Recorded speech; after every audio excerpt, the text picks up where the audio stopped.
போர் ஆரம்பிக்கிறதுக்கு முன்னால ட்ரம்ப் ஈரான்ல ஆட்சி மாற்றத்தை கொண்டு வருவோம் அப்படிங்கிற மாதிரி சொன்னாரு. இப்பொழுது அவர் போர் முடிஞ்சதற்கு பின்னால் அவர் என்ன சொல்றாருன்னு சொன்னா, அதாவது புதிய ஈரானுடைய தலைவர் இருக்கார அயத்துல்லா, அவரை சந்திக்கிறதுல எனக்கு ரொம்ப கௌரவமா இருக்கு. தன்னுடைய 2 மகள்களும் குண்டு வீசி கொல்லப்பட்டார்கள். அதற்கு பின்னால் அந்த தந்தை இருக்கார 2 குழந்தைகளினுடைய அந்த சவப்பெட்டியை 2 கைகளில் தூக்கி கொண்டு வரக்கூடிய செய்தியை பாருங்க. ஓமன் கடலில் அமெரிக்க கடற்படை அதனுடைய டெஸ்ட்ராயர் அது அங்கே வந்துகிட்டு இருக்கும் பொழுது அதை ஈரான் தன்னுடைய ஏவுகணையை வீசி தாக்கக்கூடிய அந்த செய்தியை உங்களுக்கு நான் காண்பிக்கிறேன். தீப்பிடித்து கொழுந்து விட்டு எரிகிறது.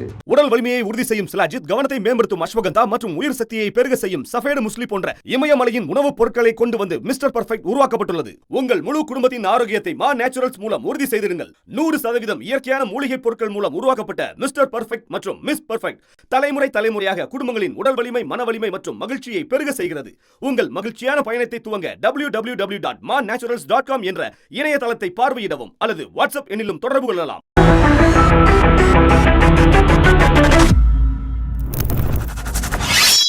வணக்கம், கே பாலகிருஷ்ணன் பேசுகிறேன் ரூஸ்டர் செய்திகளுக்காக.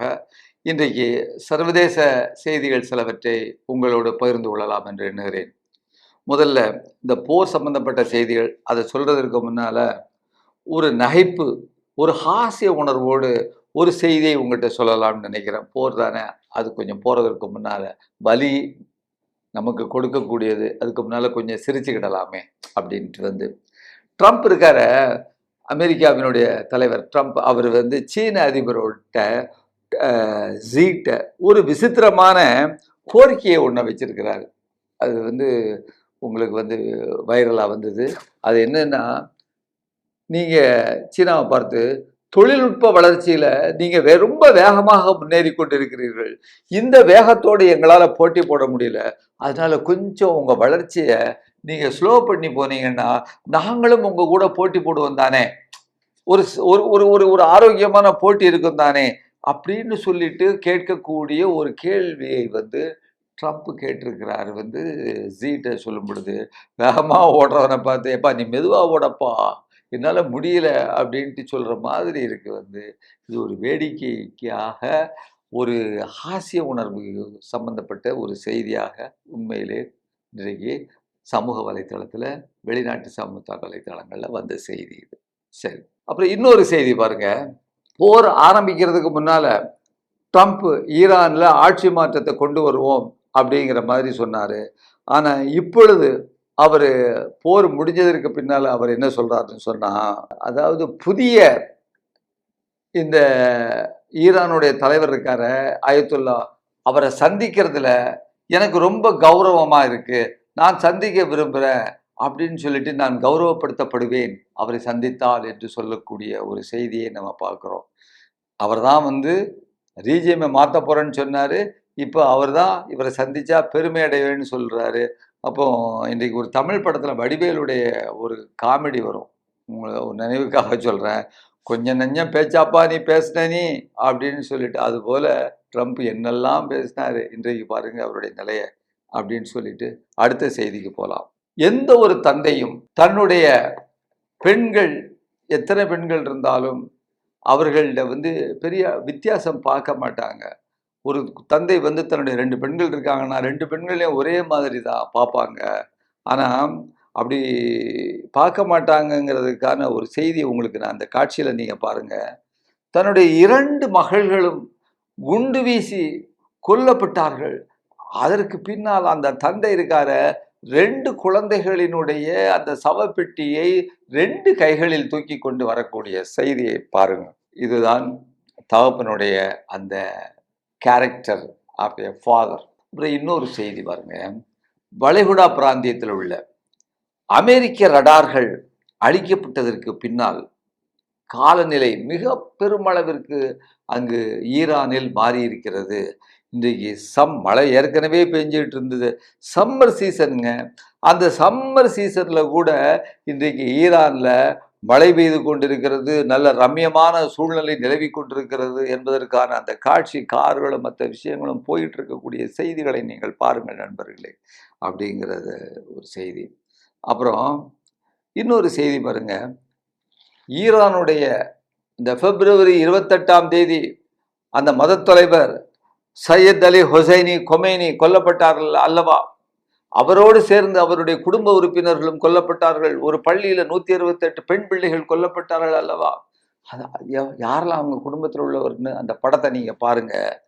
அது அவருடைய படம் முதல்ல இருக்கு. அதற்கு அடுத்தது 2வது படம் அவருடைய மகள் போஷ்ரா ஹுசைனி கொமேனி. அந்த அம்மா டீச்சரா இருக்கிறாங்க, இன்ஸ்ட்ரக்டரா இருக்கிறாங்க. அவரும் கொல்லப்பட்டார்.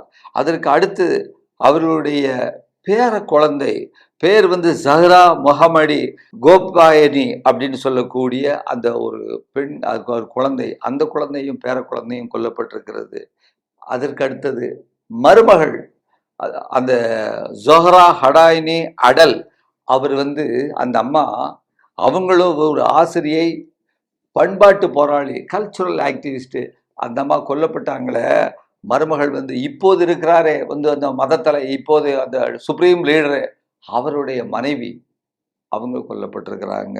அதுபோல அவங்களுடைய மருமகன், அவர் பேர் மெசபா அல்ஹோடா பஹேரி, கல்லூரி பேராசிரியர், மகளுடைய ஹஸ்பண்ட், அவரும் கொல்லப்பட்டிருக்கிறாங்க.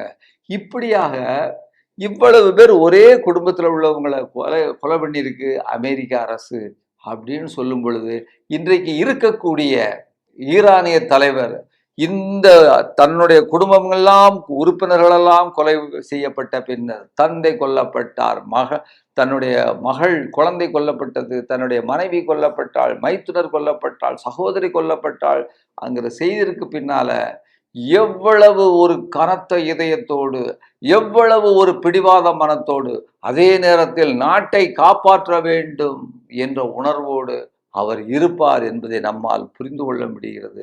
அதனால்தான் இது ஈரான் இவ்வளவு தடுமாற்றம் இல்லாமல் இங்கே முன்னேறி கொண்டிருக்கிறது என்பதை நாம் இந்த செய்தியாக நான் சொல்ல கடமைப்பட்டிருக்கிறேன். அடுத்தது, குவைத்தில் உள்ள உள்கட்டுமான அந்த எண்ணெய் வசதிகள், இன்ஃப்ராஸ்ட்ரக்சர் இருக்க, எண்ணெய் ஆலைகள் எடுக்கக்கூடிய இடங்கள், அதில் மீதெல்லாம் ஈரானுடைய பயங்கரமான குண்டு வீச்சு நீங்க பாருங்க, அந்த படத்துல பாருங்க.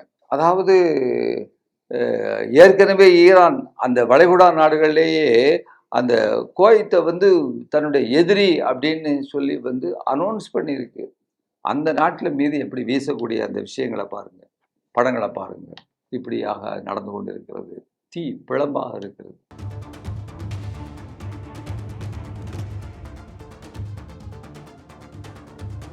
அடுத்ததாக ஒரு செய்தி, ஓமன் கடல்ல கடற்படையைச் சேர்ந்த ஒரு டெஸ்ட்ராயர், அமெரிக்க கடற்படை, அதனுடைய டெஸ்ட்ராயர் அது அங்கே வந்துகிட்டு இருக்கும் பொழுது அதை ஈரான் தன்னுடைய ஏவுகணையை வீசி தாக்கக்கூடிய அந்த செய்தியை உங்களுக்கு நான் காண்பிக்கிறேன். காட்சியில் பாருங்கள். தீப்பிடித்து கொழுந்து விட்டு எரிகிறது அமெரிக்காவுடைய டெஸ்ட்ராயர் வகை கப்பல் அப்படிங்கிற ஒரு செய்தி. அடுத்து, முதல் தடவையாக டெல் அபீலில் உள்ள இஸ்ரேலுடைய தலைநகரம் டெல் அபீவில் உள்ள ரகசிய அண்டர் கிரவுண்ட் பங்கர் இருக்கும் இல்லையா, அது முக்கியமான ஆட்கள், பெரிய அதிகாரிகள்லாம் தங்கக்கூடிய அந்த பங்கரில் ஈரானுடைய ஒரு ராக்கெட் வீசியிருக்கிறாங்க பாருங்க. மேலே இருந்து வீசினதில் அந்த பங்கரை தொலைச்சிட்டு போய் இப்போ ஃபஸ்ட்டு டைம் அது கீழே உடச்சிட்டு உள்ளுக்கு போய் எல்லாத்தையும் நொறுக்கி எடுத்து அங்கே வெடிச்சிருக்கு. அது உடைச்சிருக்கக்கூடிய அந்த காட்சியை கூட நீங்கள் பார்க்கலாம் என்கின்ற ஒரு செய்தி. அடுத்த ஒரு செய்தி பார்த்தீங்கன்னா, லெபனான் மீது, இஸ்ரேலுக்கு வடக்க லெபனான் இருக்கு, அந்த லெபனான் மீது அதனுடைய தலைநகரான பெய்ரூட் மீது இஸ்ரேல் தாக்குதல் நடத்த ஆரம்பிச்சிருக்கு. தாக்குதல் நடத்த இந்த பின்னணியில ஈரான் இஸ்ரேல் மீது கடுமையான தாக்குதல்களை ஆரம்பித்திருக்கிறது. லெபனானை பாதுகாப்பதற்காக, தன்னுடைய நாட்டுக்காக இல்லை, அந்த நாட்டு மக்களை காப்பாற்றுவதற்காக இன்றைக்கு இஸ்ரேல் மீது ஈரான் ராக்கெட் ஏவுகணைகளை வீசிக்கொண்டிருக்கிறது. இந்த மக்கள்லாம் பார்த்தீங்கன்னா, ஈரானில் உள்ள மக்கள் எப்படிப்பட்ட மக்கள் பாருங்க. அந்த தலைவர், அந்த மக்கள் புறம் ஒரு மிகப்பெரிய ஒரு நாகரிகத்திற்கு சொந்தக்கார மக்கள் இல்லையா. அவங்க சாலைகளில் சந்தோஷமாக கொடிகளை வச்சுக்கிட்டு அவங்க இன்றைக்கு வாழ்த்து சொல்லிட்டு இருக்கிறாங்க. ஏன் தெரியுமா? இந்த அரபு நாடுகளை எல்லாம் அவங்க குறை சொல்லலை. லெபனான் மீது குண்டு போட்ட எங்களுடைய சகோதர மக்கள் லெபனான்ல இருக்கிறாங்க, அது மீது நீ இஸ்ரேல் நீ குண்டு போடுதிய, அதை எதிர்த்து எங்களுடைய நாடு ஈரான் குண்டு போட்டுக்கிட்டு இருக்கிற ஏவுகணை வீசுகிறதே, அதற்காக நாங்கள் மகிழ்கிறோம்னு சொல்றாங்க. ஆனா திருப்பி இஸ்ரேல் அடிக்கத்தானே செய்வான், இவன் மேலேயும் ஈரான் மேலேயும் தங்கள் மீது குண்டுகள் விழும்.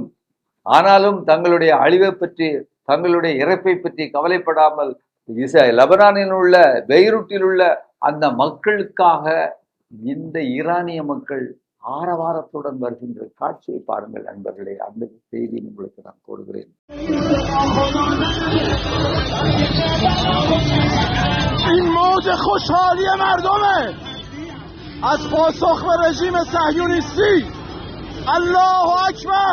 அப்புறம் இன்னொரு செய்தி, லெபனான் மீது இஸ்ரேல் தாக்குதலை ஆரம்பித்ததனுடைய பின்னணியில ஈரான்ல இருந்து போகக்கூடிய ஏவுகணைகள், இன்னைக்கு எல்லாமே நம்ம அந்த போருக்கு சம்பந்தப்பட்ட விஷயம்தான். இஸ்ரேலுக்குள் சென்று தாக்கக்கூடிய காட்சிகளை ஈரான் படம் பிடிச்சி வீடியோவா வெளியிட்டிருக்கு பாருங்க. எப்படி உள்ளுக்கு போய் அவங்க அடிக்கக்கூடிய ஒரு செய்திகளை நீங்க நம்ம பார்க்கலாம், வீடியோல பாருங்க.